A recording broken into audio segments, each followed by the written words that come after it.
everyone, can you believe February is over already? We learned how to be incredible superfans this past month. And being a superfan is showing kindness, and we learned how important being kind is. When you're little, you don't notice too many of the differences between you and the kids in your preschool or kindergarten class. But as we get older though, we start to see differences between us and others. Some people are artistic, others are sporty, and some are both. And sometimes those differences keep us from being kind. It's really easy to be kind to people we like and people who are like us. But kindness is bigger than our differences, isn't it? The truth is, we see needs around us all the time. And as we've learned this past month, it can be easy for us to ignore those needs and go on with our lives. Unfortunately, this is even more true when the person who has the needs is different from us. So the question we need to ask ourselves is, how can we show kindness to those who are different than us? Or maybe even to those who we don't even like? That's an important question that needs a good answer. Let's watch today's So-and-So show to see if Kellen, John, and Brandon have an answer for us.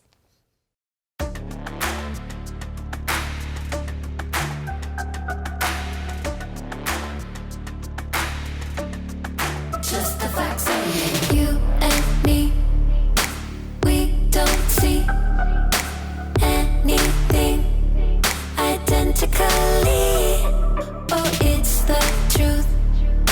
Me and you, we feel and do differently. But now I think it's time I walk across these lines. You don't look like me, don't act like me, don't even think a thought like me. But you matter to me, definitely. It don't matter, cause you matter. Kindness fits everybody. Everybody wants kindness. Kindness serves everybody. Everybody needs kindness. Kindness fits everybody. Everybody wants kindness. Kindness serves everybody. Everybody needs kindness. Why do we always run and hide? Pick our sides. Say we tried. Irrationally, we scream and shout. Get it out. We keep our doubts indefinitely. But now I think it's time we walk across these lines. You don't look like me, don't act like me, don't even think a thought like me. But you matter to me, definitely. It don't matter, cause you matter. Kindness fits everybody. Everybody wants kindness. Kindness serves everybody. Everybody needs kindness. Kindness fits everybody. Everybody wants kindness. Kindness serves everybody. Everybody needs kindness. The world we want won't happen in our blindness. No, I'll do my part and meet you here with kindness. 2, 3, 4. You don't look like me, don't act like me, don't even think a thought like me. But you matter to me, definitely. It don't matter, cause you matter. Kindness fits everybody. Everybody wants kindness. Kindness serves everybody. Everybody needs kindness. Kindness fits everybody. Everybody wants kindness. Kindness serves everybody. Everybody needs kindness.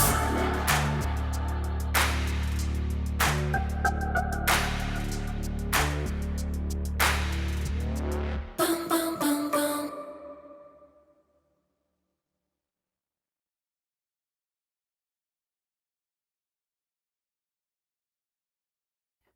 Hold on, right there. Come on. Yes. Oh, here he comes. Here he comes.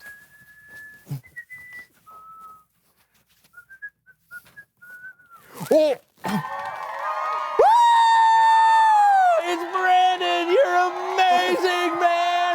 do it. You're the best host in the world. Brandon's number one. Brandon's number one. Oh, woohoo! Brandon, you're the best. What's happening? Oh, What is all this? it's your biggest fan.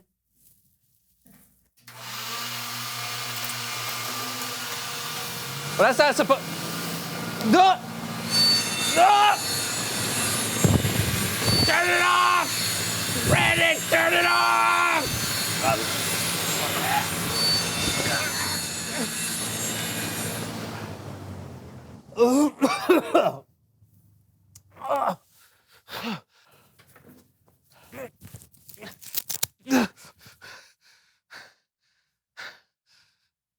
These things are dangerous! No capes!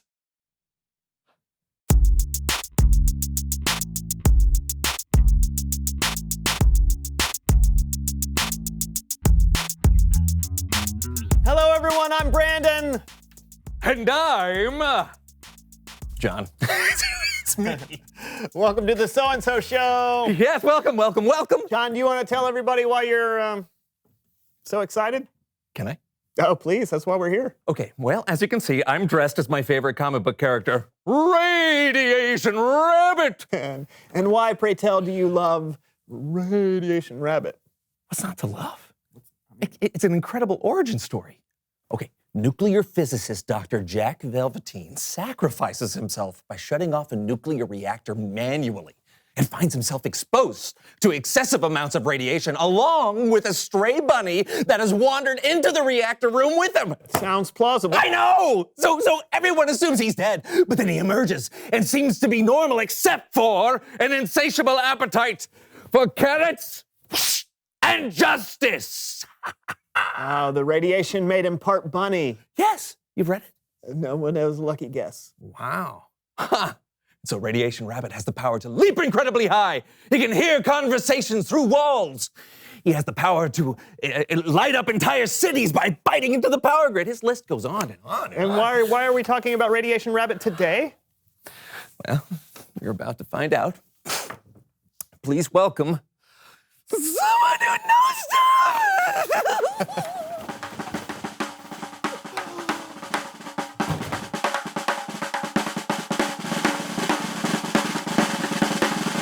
All right, come on in. Come on in. Sure thing. Have a seat. Mr. Freedom. Slide on in there. How's it going? I'm your biggest fan. Okay. Thanks. Tell us who you are and what you know. I'm Ross Freedom, and I design and write comic books. Not just any comic book. You are the creator of the most incredible comic book character ever, Radiation Rabbit. I'm glad you like it. I like him. Like him. I don't know what I would do without him. Listen, can you give us any inside scoops about further adventures of Radiation Rabbit? Well, at one point... Or how does Radiation Rabbit overcome his arch nemesis, the well, Hawk? if you would... Or will Radiation Rabbit ever find his mysteriously disappeared lab partner, Georgina Frankincense? Well, it's... Or will he have a completely different adventure, Radiation Well, I Rabbit? don't really- I gotta know! Okay, I think he's trying to tell you, John. Right.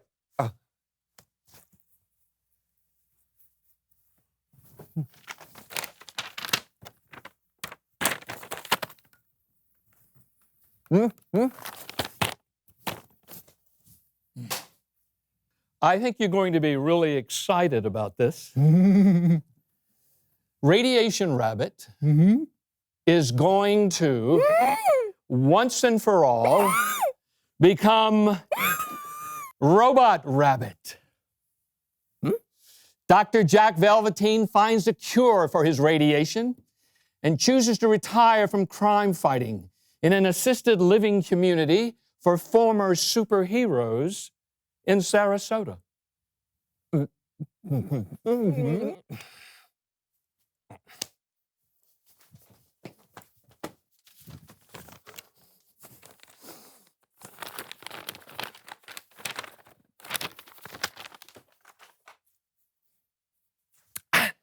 He just moves to Sarasota? Yes, but while there, he teams up with former crime-fighting cohort the unmeltable snowman. And they create Robot Rabbit in an impromptu lab they made in the rec center. Robot Rabbit? It's just a robot?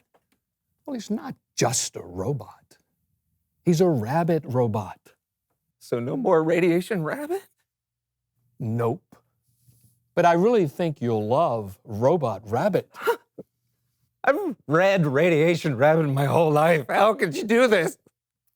I felt like it was time to create something different. Nuclear mutants are old news. Artificial intelligence is really the wave of the future. It's the kind of change the comic needed. But I don't like change. Oh, it'll be a little different, but you'll adjust to I don't like different things. Things should be the same. Always, always, always. No, no. The bunny. Is he always? No, he's fine. He's fine. This happens at least twice a week. So, thanks for coming on the show. All righty then. Okay.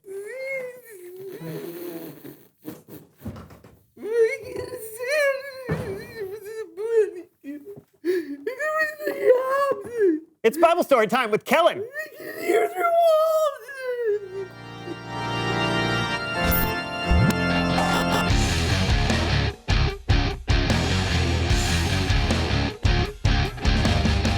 Hey, gents. Hey, Kellen. Oh, wow. Are you Radiation Rabbit? Yeah. One of my absolute favorites. Yeah, mine too. Aw, why are you so down? He just met the creator. You got to meet Ross Freedom? Yeah. Was it incredible? Not really. He's changing Radiation Rabbit into something different. Oh, man, that's disappointing. And also a little exciting. No, Kellen, it's a mockery. You got a story for us today, Kellen? I sure do. And you can find this story in the book of Luke. And here to help me tell it are my kid friends with another edition of Kidspective. A religious leader came up to Jesus and asked him a question. Teacher, what must I do to receive eternal life? Jesus asked him, "What is written in the law?" Love the Lord your God with all your heart and with all your soul. Love him with all your strength and with all your mind. Oh, and love your neighbor as you love yourself. Jesus told him he should do that. He should love God and love his neighbor. But the man wanted to make himself look good, so he asked another question. And who is my neighbor? That's when Jesus told this story. Someone was traveling on the road from Jerusalem to Jericho. I'm walking, and I'm walking on this here road from Jerusalem to Jericho, keeping an eye out for robbers. What? Who are you? How did you... How did you do... Please... Ow, that hurts. Oh, goodness. My head. Oh, my arm. Robbers attacked the traveler. He was hurt so bad, he was almost dead. I said he was almost dead. Oh, right.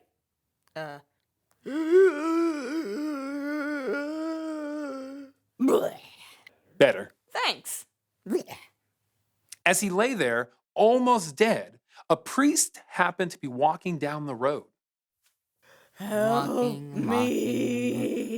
Oh. Yeah. Disgusting. Here, let's just... that's better. The priest walked by on the other side of the road without helping. Then a Levite came by, someone else who worked in God's temple. And I'm walking, and I'm walking. Okay, wow. Ew. Okay, no. See ya. The Levite walked by without helping too. Everything seemed kind of hopeless. Well, then a Samaritan came by. To the people Jesus was talking to, a Samaritan was considered to be an outcast. They were strange, different. They were enemies even. Would the Samaritan help? Walking. Help me. They got you good. Here, let's clean these wounds. What's that? It smells like olive oil and wine? That's how the story goes. I guess they were all out of hydrogen peroxide in Samaria. Huh. Here, let me put you on my donkey, and I'll take you to an inn where you can get some rest.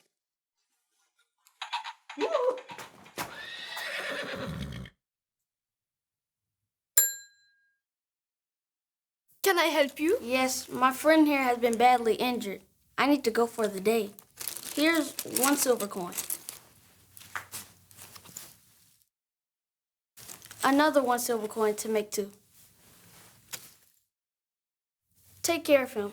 And if it costs any more than that, I'll pay you any extra when I get back. But of course, continental breakfast lasts until 10 a.m. Coffee and tea are complimentary. Help yourself. Thanks. When Jesus finished the story, he asked the religious leaders, "Which of the 3 do you think was a neighbor to the man that was attacked by the robbers?"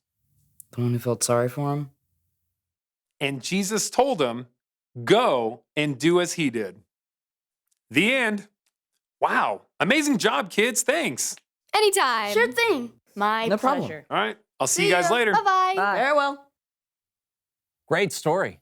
Yeah, sounds like Jesus really surprised them with that ending. Yeah, Jesus did that a lot. The priest and the Levite seemed like they were the people that should help, but they didn't. It was the Samaritan who was different that actually was the good neighbor. I think the story teaches us that you can show kindness to anyone, even someone, and maybe even especially someone that is different from you. Thanks a lot, Kellen. Yeah, thanks. No problem. I'll see you all next time. Later. You know, Brandon, it's easy to be kind to people who are the same as us or people we're used to. It's a little bit harder to be kind to people who are different, like Robot Rabbit. Maybe I should give him a chance. Okay. But you know Robot Rabbit isn't a real person. It's just a character in a comic book, right? Reveal the question. How can you be kind to people who are different from you? I don't get along with my pet gerbil, Frank. He's really different from me. Maybe I can clean his cage more often. Not a person. Oh, well, then I don't get along with my 2nd grade teacher, Mrs. Mabe. You keep in touch with your 2nd grade teacher? Yeah, we're friends on the internet. Oh. She always posts cat memes, and I'm not really a cat person. Okay, well, most of us know people who are different than we are. What are some ways you can be kind to those people? Talk about it together. I guess I'm not really a gerbil person either. We'll see you next time on The So-and-So Show. Yeah, bye.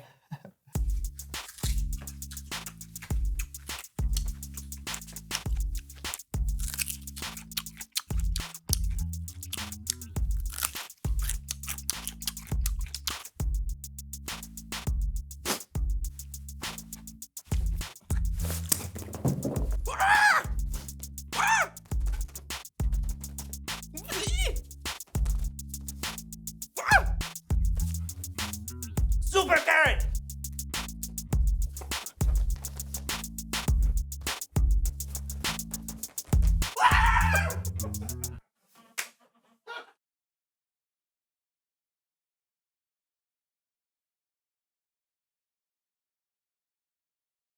The easiest thing for us to do is surround ourselves with people who are like us, who dress like us, who look like us, who act like us.